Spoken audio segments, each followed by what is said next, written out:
Okay, so now we are talking about the anatomy of the nephron. So blood will move from the afferent arteriole to the glomerulus, which is the site of filtration. At the glomerulus, small positively charged molecules will pass through into the Bowman's capsule. However, large proteins such as albumin and red blood cells will not pass.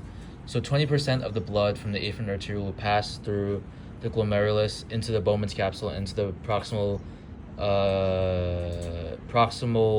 convoluted tubule.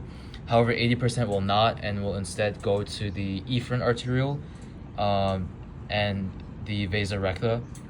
So at the proximal convoluted tubule, we will have reabsorption into the plasma of sodium, glucose, amino acids, and water. And this is in the cortex of the kidney. So now we're gonna go into the loop of Henle. So then we will have so now we're moving from the medulla to the cortex. So we're first going to have the descending loop of Henle. So that will be excretion of water because it's soluble to water. And then we're going to go into the thin ascending loop of Henle, which is insoluble to water, and then the thick ascending loop of Henle, which is also insoluble to water.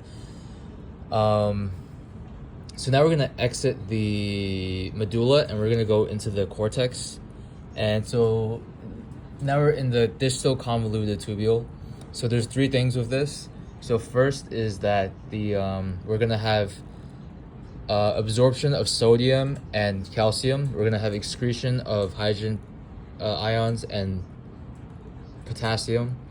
And finally, we're going to have absorption of water with ADH. Yes. And then we're going to move into the collecting duct. And here, just two things. So first is absorption of sodium, and then secondly, absorption of water in the presence of ADH. And finally, there is the juxtaglomerular apparatus, which is comprised of three different cells, which control the functioning of the kidney.